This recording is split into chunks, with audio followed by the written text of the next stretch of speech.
साष्टांग दंडवत ज्ञापन करता। तत्पश्चात नित्य लीला प्रविष्ट विष्णुपाद अष्टोत्तर शतमानुभक्ति वेदांत स्वामी महाराज एवं सन्यासीवृंद परम स्नेहशिला मातृवृंद वरुण सज्जनवृंद हरिकथा पिपासु सत्रवृंद सभी के चरण कमलों में मेरा यथायथ दंडवत प्रणाम स्वीकार। शिवरात्रि क्रोध ब्रजमंडल परिक्रमा करते करते हम लोग जहाँ पर उपस्थित हुए ये अत्यंत महत्वपूर्ण स्थान है। यह स्थान के नाम आप लोगों ने श्रवण किया नारद ऋषि का तपस्या भजन स्थल है। विशेष करके उज्जैनमणि ग्रंथ की टीका में श्री विश्वनाथ चक्रवर्ती पाद कहते हैं, देखो राधा कुंड की सभी कुसुम सरोवर, इस कुसुम सरोवर में नारद ऋषि ने अनंत काल तक अनेकों साल तक हजारों साल तक भजन साधन आदि करके सिद्धि प्राप्त की और अपने सिद्धि में उन्हें लिखा गया नारदीय गोपी भाव प्राप्ति। ऐसे विश्वनाथ चक्रवर्ती पाद टीका में लिखे नारदी को। इसकी संदर्भों में वैष्णव लोग भी कहते हैं वास्तव में नारद भगवान के नित्य परिकर है और नित्य परिकर में नारद के स्वरूपगत जो स्वभाव ओरिजिन जो फॉर्म है उसे कहा जाता है नारदीय गोपी। यही जो है नारदीय गोपी और इसके बाद जो है इसके पश्चात जितने भी भगवत लीला में उन्होंने सहायता की वही नारदीय गोपी के प्रकाश रूप में माना जाता है। इसलिए नारद के स्वरूप ऐसे विश्वनाथ चक्रवर्ती पाद दिखाया। देखो नारद ऋषि भगवान की सब समय सेवा आदि करते रहते हैं। कभी कभी हम लोग सुनते हैं ये नारद ऋषि भक्तों के साथ व भगवान के साथ कलह जो है लगाते हैं, किंतु वास्तव में सत्य नहीं है।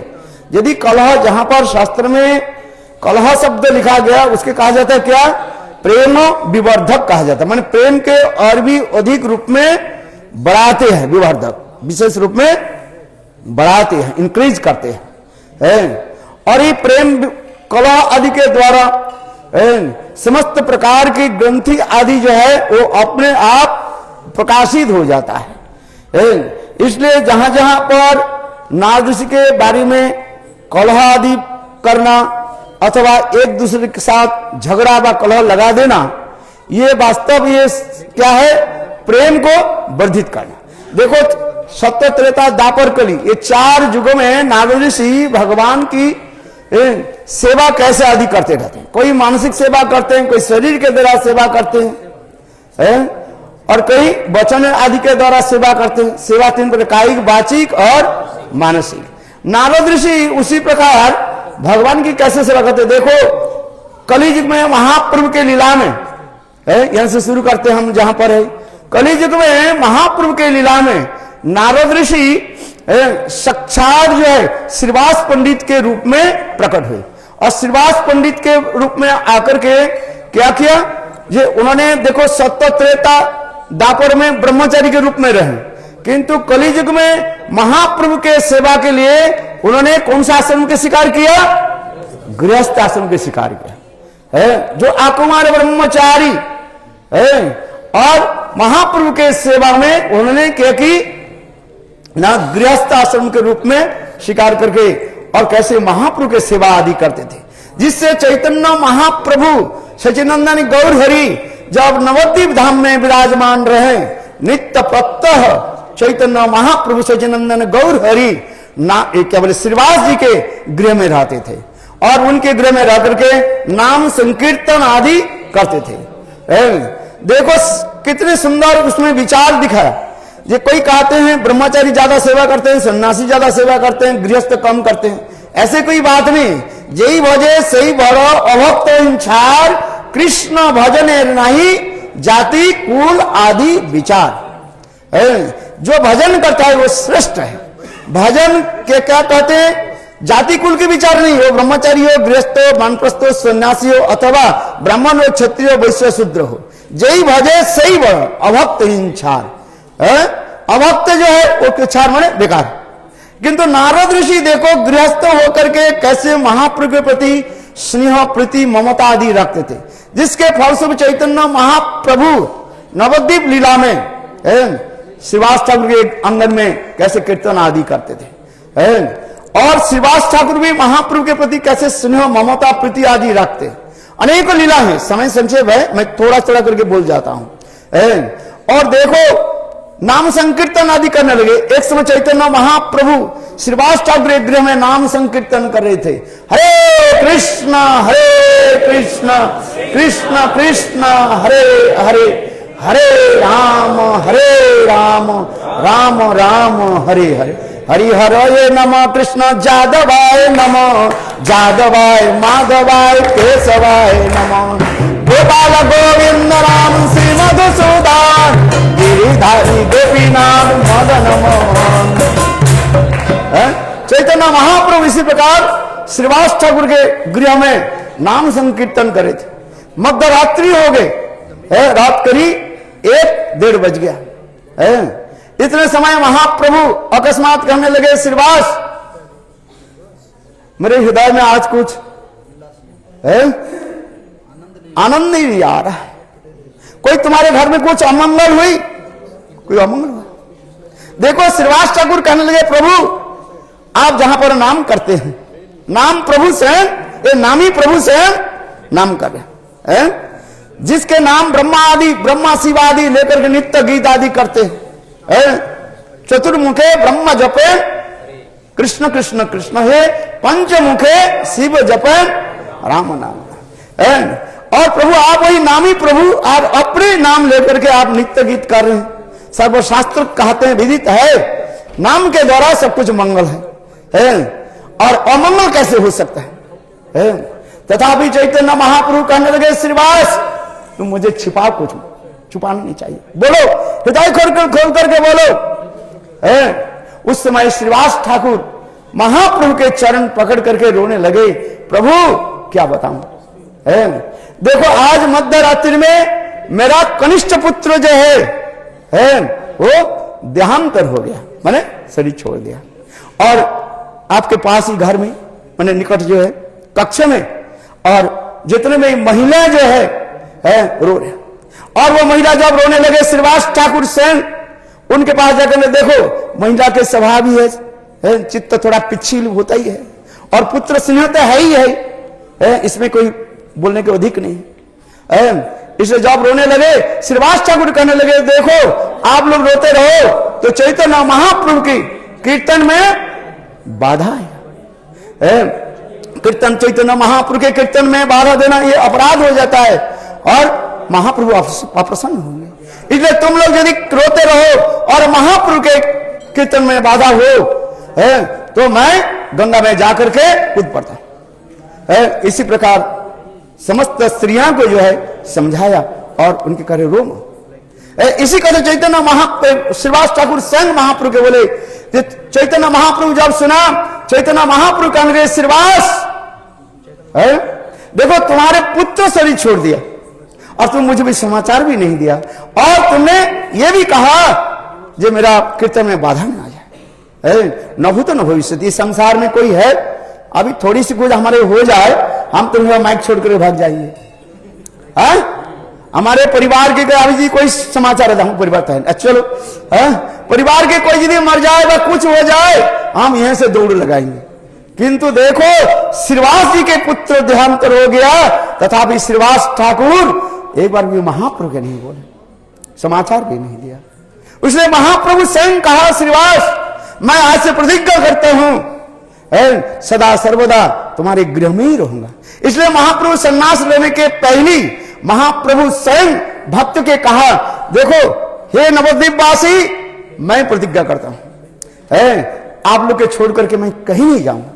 इसलिए महाप्रभु सदा सर्वदा पांच जगह में स्थान पर रहते हैं। उसमें हमारे चैतन्य भागवत चैतन्य चैतामृत में वर्णन है, श्रीवास अंगने चैतन्य महाप्रभु सदा सर्वदा श्रीवास जी के गृह में, शचिरा गृह सदा सर्वदा शची मां के गृह में। क्यों?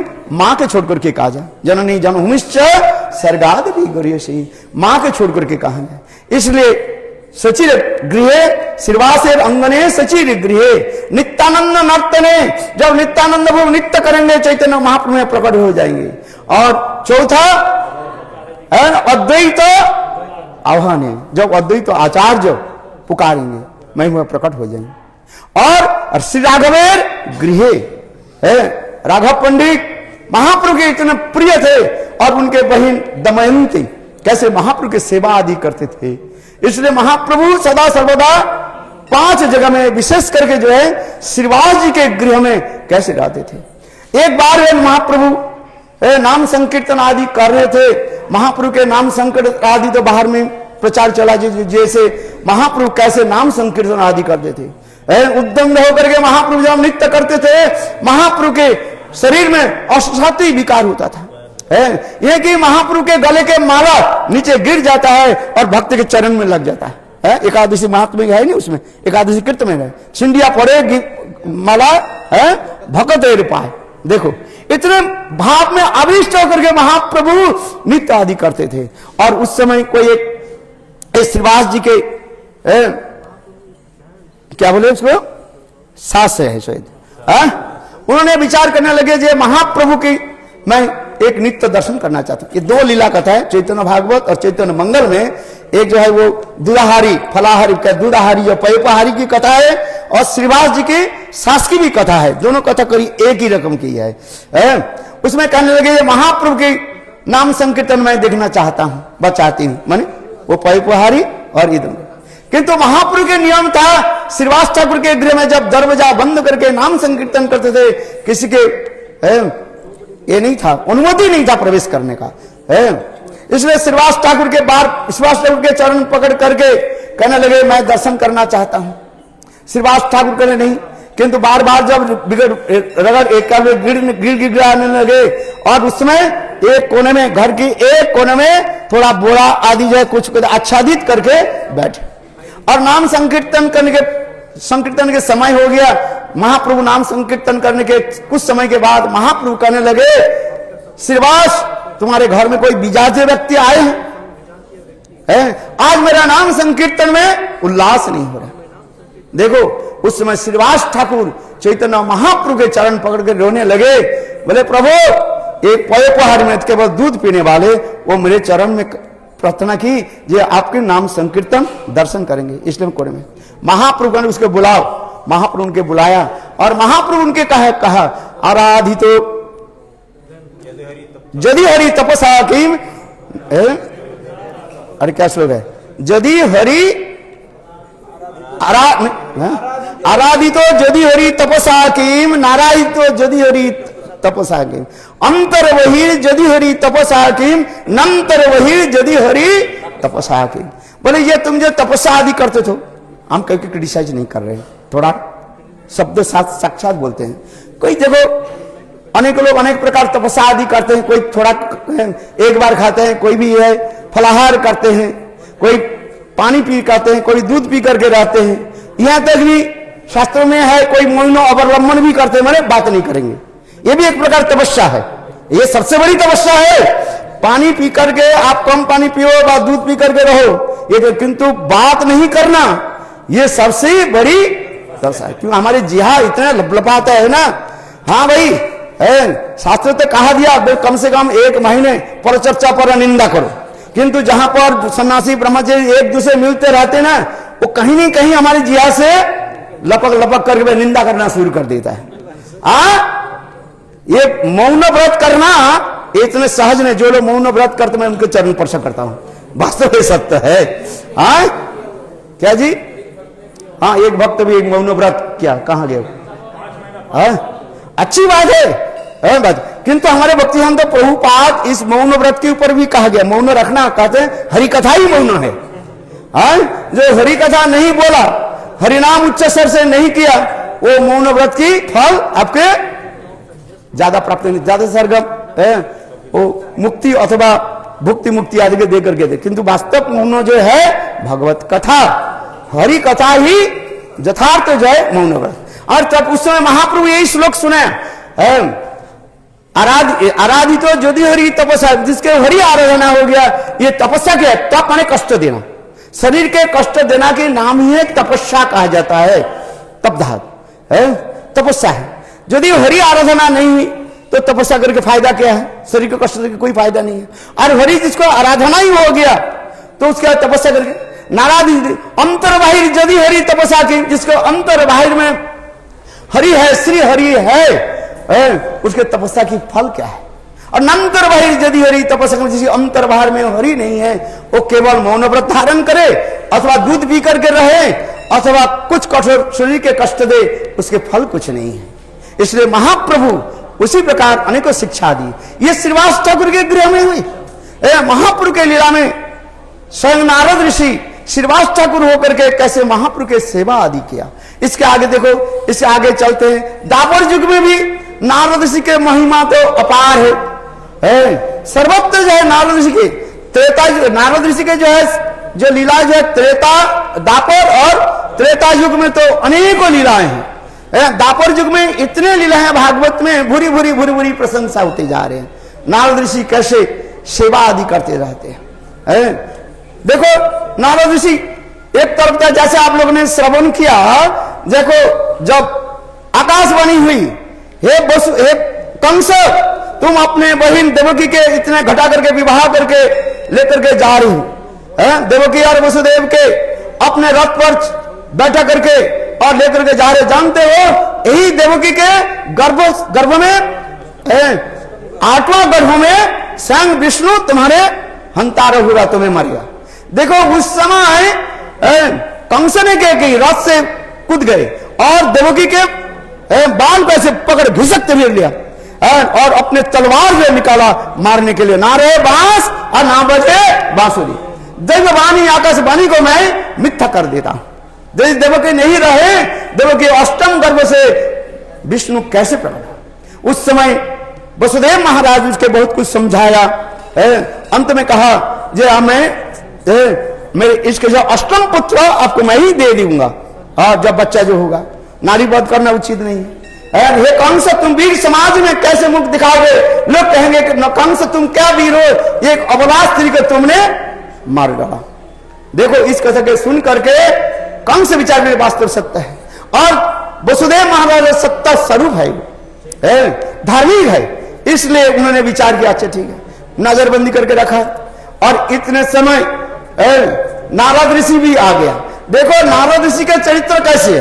इधर द्वारका वृंदावन लीला समाप्त होते जब जा रहे हैं, स्वयं नारद ऋषि आकर के कहने लगे, प्रभु आप ये संसार में प्रकट हुए हैं, परित्राण साधुनाम विनाशाय च दुष्कृतम धर्म संस्थापनार्थ संभवामि जुगे जुगे।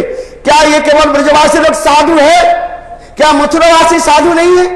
हे प्रभु आप ये लीला कर रहे हैं, यह पर केवल आपने ब्रजवासी को आनंद प्रदान कर रहे हैं, लीला विलास आदि कर रहे हैं, क्या मथुरावासी को आप कृपा नहीं करोगे? हे कृष्ण, हे प्रभु आपके माता पिता देवकी और वसुदेव कैसे कष्ट पा रहे। केवल देवकी वसुदेव नहीं, दुष्ट कंस दुराचार ऐसे जो है सारे मथुरावासी को कैसे कर दिया है। और ये नहीं, उनका अपने पिता उग्रसेन के भी जल में बंद किया। सारे मथुरा मानव संपूर्ण रूप से उजाड़ हो गई। हे प्रभु आप मथुरा में कब जाओगे और कब कंस के कब वध करोगे? हे प्रभु इस लीला के आप जल्दी जल्दी मथुरा में चलिए। इधर कृष्ण के बोले आप मथुरा में आइए, और इधर क्या कि कंस नारद ऋषि मथुरा में आ गए। और मथुरा में जब आए कंस के पास पर कंस भी ऐसे ही है। कंस कैसे सब कहने गुरुदेव कैसे हो? बोले ठीक है। देखो नारद ऋषि के सभी गुरु मानते हैं, शत्रु मित्र सभी उसको क्या मानते हैं? गुरुदेव।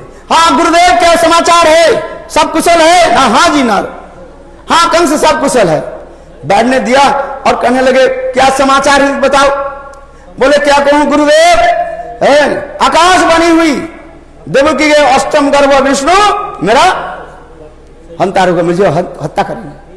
नारद ऋषि कहने लगे अच्छा बताओ देवकी के कौन गर्भ जो है, कौन सा अष्टम गर्भ है बताओ। आओ 8 ले आओ, रसगुल्ला ले आओ। है?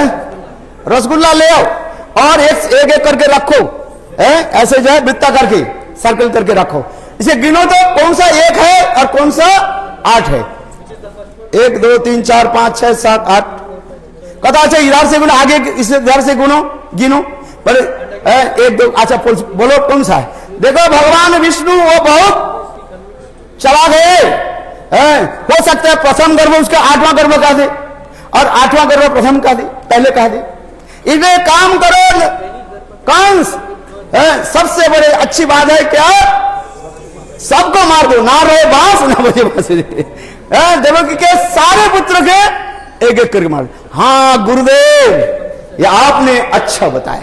देखो इधर मेरे कहने की तात्पर्य है उधर कह रहे हैं, वृंदावन में नारद ऋषि कह रहे हैं हे प्रभु आप कब विधारोगे, कंस का वध करोगे।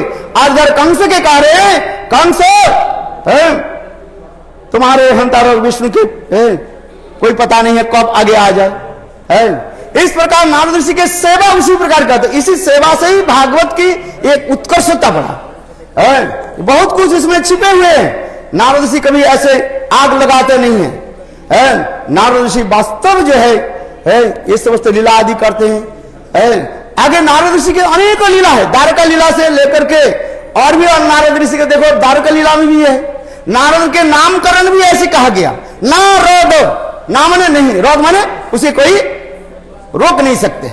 नारद शब्द के पंडित लोग ऐसे कहते हैं नारद माने नहीं, ना माने नहीं, रद माने उसे कोई बाधा नहीं दे। देखो नारद ऋषि के ऊपर ऐसे वर था, भगवान से इनका 2 वर दिया है सदा सर्वदा, हे नारद ऋषि तुम जब आओ डायरेक्ट हमारे घर में घुस जाओ, कोई दरवाजा खटखटाने के लिए वह आदेश लेने की कोई जरूरत नहीं है।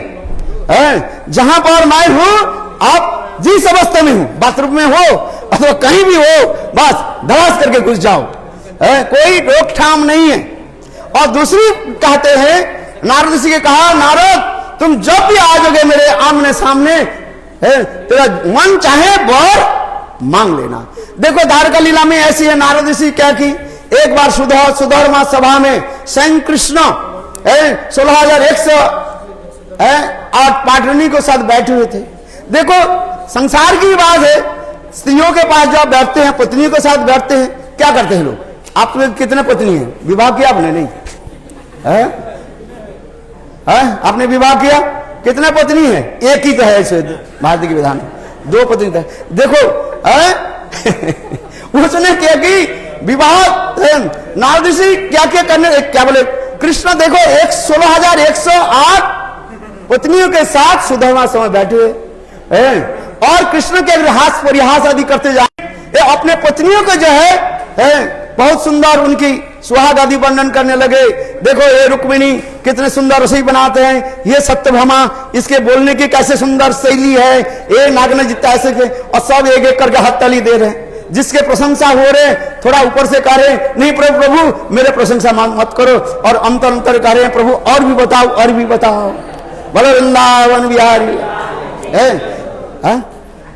हाँ इसके बाद देखो इतना आनंद उत्सव चल रहे हैं, और इतने समय नारद ऋषि आगे, नारद ऋषि जब आगे, और नारद ऋषि कोई, मैंने कहा ना नारद ऋषि कोई रोकथाम नहीं है उसके पास, सीधी सुधर्मा सभा में प्रवेश किया और जाकर के ठाकुर जी के उन्हें नारद कृष्ण के सामने ही बैठ गए, और बैठ करके बोले प्रभु मैं देखो कैसे सुंदर एक पारिजात पुष्प लेकर के आया, स्वर्ग से, कहां से, स्वर्ग से लेकर के आया, जो आपके सर्वश्रेष्ठ पत्नी है उसके हाथ में आप दीजिए, मेरे सामने आवी है। देखो कृष्ण तो भाई अभी क्या करें भाई, देखो जहां पर रुक्मिणी सत्यभामा जो कुछ भी सतीन होता है ना, सातिन है तो फाइट होता ही रहता है, ऊपर से जितने भी कहे मन में तो होता ही रहता है। जैसे वो आपके कथा सुना ना, रुचि सुरुचि और सुनीति के कथा, ठीक उसी प्रकार जो है ये तो सतीन ही है। और देखो और ठाकुर जी नारद ऋषि क्या बोले, ठाकुर बोले प्रभु मेरे सामने में सबसे जो आपके सर्वश्रेष्ठ पत्नी जो है ये पारिजात पुष्प उसके हाथ में दे दिए। भगवान तो कहने मैं क्या करूं, जिसके हाथ में दे दूं तो वही भी और दूसरी बिगड़ जाएंगे। और आदि साहब कहने लगे प्रभु तो आप तो यही वर दिया था, जब आ जाए मेरे सामने वर मांग लो, तो यही वर मैं मांगता हूं, मेरे सामने ये दे दिए। ठाकुर जी ने क्या कि देखो सीधी हाथ पर है ना रुक्मिणी बैठी थी और रुक्मिणी के हाथ में दे दिया। बाएं तरफ कौन बैठी थी? अरे बाबा ब्रह्म भाव है ना, बिल्कुल सांप के रीढ़ में तोड़ देने से जैसे सांप जैसे छटपट छटपट देना फस फस फस फस करते हैं, सत्यभामा उसी प्रकार फस फस फस फस करने लगे। हाँ सबके सामने में मेरा ऐसे बेइज्जत कर दिया है। अरे सबसे में कहते हो सत्यभामे तुम मेरा सबसे प्राण प्रियतम, और यही प्राण प्रियतम है। हाँ बस हो गया। बोले वृंदावन बिहारी। नारद ऋषि बोले भाई ये तो घर संसार की बात है? ये तुम्हारे पति पत्नी के घर संसार में साधु के क्या लेना देना है? साधु के कोई घर संसार पति पत्नी में झगड़ा होना है उसमें बोलते तो आम के गुठली जैसे संत महात्मा आम के गुठली होते ना, हाँ आम चूस लेते हैं गुदगुदा पूरा ऐसे पी लेते हैं और क्या बोलते हैं गुठली को क्या कर देते हैं? फेंक देते हैं। बोले संत महात्मा ऐसे हमें क्या जरूरत है भाई, तेरे दोनों सब तो मिल जाओगे। औजार युद्धे है वो नीति शास्त्र के श्लोक है, औजार युद्धे ऋषि श्राद्धे प्रातः काले मेघांबरे। जब संस्कृत पढ़ते थे तो अभी याद वो श्लोक याद है, थोड़ा बोलता नहीं भूल जाता हूँ। बोले प्रातः काल में यदि बादल छा जाए, बारिश ज्यादा नहीं होगी। उस दिन देखा ना बारिश हुई, थोड़ा थोड़ा रिमझिम होने लगे और 11 बजे के बाद बादल फट गया, हो गया। बारिश कहाँ हुई? थोड़ी सी बारिश हुई, हाँ बारिश ज्यादा नहीं हुई। इसलिए शास्त्र में ही लिखा है प्रातः काल, यदि प्रातः काल में बादल छा जाए, अजायुद्धे यदि दो बकरी ऐसे उठाते हैं, सिर को ऐसे उठा देते हैं और लगता नहीं थोड़ी सी टच करके ऐसे लगता है दोनों ही जो है सिर फट करके मर जाएगा, कुछ नहीं। कलह क्या बोलते जो यदि कोई पति पत्नी में जो कलह कर रहे हैं उसके बीच में मत जाओ भाई, वो तो अपने आप मिल जाएगा। थोड़ी समय के जो है वो अपने झगड़ा करेगा या झगड़ा करेगी, फिर मिल जाएगा। तुम उसमें जाओ तो तुम पकड़ोगे, फिर बिल्कुल क्या होगा तुमके आम के गुठली के भांति उठा करके फेंक देंगे। जैसे आम हम लोग चूसते हैं, चूसा आम जो है चूस करके फेंक देते हैं। इसलिए शास्त्र में कहते हैं, उसी प्रकार नारद ऋषि कहने लगे भाई तुम्हें ये तुम्हारे ही जानो, आप जानो आपके पत्नी जाने, हम तो चले जाते हैं। बोले वृंदावन हम लोग भी चलते हैं। देखो इसी प्रकार इसके द्वारा नारद ऋषि क्या करते हैं? उत्कर्ष, सत्यभामा के उत्कर्ष द्वारा। वास्तव रूप में नारद ऋषि झगड़ा नहीं लगा, नारद ऋषि क्या किया? सत्यभामा के उत्कर्ष दिखाया, जिससे सत्यभामा जो है वही जो है पूरा पारिजात पुष्प आदि के लेकर के अपने आंगन में रोपण किया और सारी सखियों को बुला उत्सव किया। इसलिए ये मत सोचिए नारद। इसी प्रकार नारद ऋषि के अनेकों कथाएं सत्य त्रेता द्वापर युग है कि देखो भगवान में ऐसे ये की है, थोड़ी सी कहीं भी किसी अहंकार हो जाए वो नारद भगवान क्या करते हैं? उसके अहंकार के चूर्ण भी चूर्ण कर देते हैं। एक बार नारद ऋषि विचार करने लगे मैं सबसे बड़े ब्रह्मचारी और मैं सबसे सेवा आदि करता हूं, ये गृहस्थ लोग थोड़ी सेवा करते हैं, कुछ नहीं करता है। एक बार नारद ऋषि के इसी प्रकार अहंकार हो गया, भगवान विचार करने लगे, नारद ऋषि अहंकार हो गया, दर्पहारी मधुसूदन, स्वयं भगवान मधुसूदन अहंकार को चूर्ण विचूर्ण करते हैं। इसलिए एक दिन नारद ऋषि बोले, एक दिन कृष्ण बोले नारद मेरे साथ चलो। नारद ऋषि और कृष्ण दोनों प्रातः काल में चलते चलते कुछ दूर जाने के बाद स्वयं कृष्ण कह लगे नारद मेरे लिए थोड़ा सा पानी लगो, प्यास लग रहे। नारद जी बोले ठीक है। जंगल के तरफ अंदर गए और एक स्थान पर स्वयं भगवान विश्राम करने लगे और नारद ऋषि घूमते घूमते थोड़ा आगे बढ़े, देखा क्या भगवान के माया के द्वारा रचित एक सुंदर सरोवर हो गया, सुंदर नीलाभ जल, इतने सुंदर पवित्र जल और चारी तरफ ऐसे सुंदर जैसे कुंड बनाते हैं ना, चारी तरफ ऐसे। नारद जी विचार करने मुझे भी प्यास लग रहे हैं, मैं भी थोड़ा पानी पी लूं। गए पानी पीने के लिए, ऐसे किया, देखा कितने समय देखे एक सुंदरी सुंदर एक नारी, सुंदर 16 वर्षीय एक नारी, मानो पानी भरने के लिए। बस नारद ऋषि तब वह पानी ही पी लिया, मानो कौन सा पानी पिया? उसकी रूप को पानी पी लेते हैं। बस दोनों में थोड़ा सा ना मुझके थोड़ा हंस दिया ना, हाँ भाई थोड़ा सा स्त्रियों के हंसी में क्या क्या रहता है कोई पता नहीं है। और देखो एक हंसी कर दिया तो नारद वहां पर आए और ऐसे कर दिया विशाल, वो आ गया, क्या बोले, बाढ़ आ गई, चारी तरफ पानी पानी देखो होने लगे। नारद ऋषि देखा क्या है, उसके पत्नी एक तरफ जा रहे हैं, उसके बेटा, उसके बेटी और उनके जितने भी सब जा रहे हैं। नारद ऋषि चिल्लाने लगे, अरे हे कृष्ण रक्षा करो, रक्षा करो। इसमें भगवान आकर के कहने लगे, नारद अरे तुमको पानी, और अहंकार होकर के नारद ऋषि विचार ब्रह्मा जी के पास गए, कहने लगे पिताजी मैं कामदेव को भी मैं पराजित कर दिया।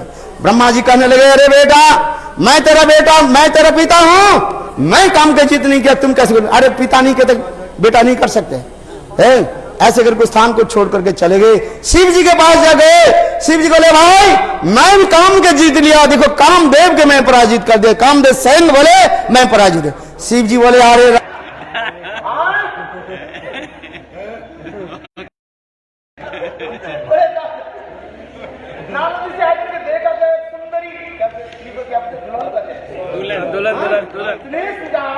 देखने में सुंदर है, भले उनके बड़ी बड़ी लंबी लंबी जो आप उभरा हुआ होता है, इतना लंबी है पटल चेहरा, पटल चेहरा काट देना यहाँ पर एक भी पटल चेहरा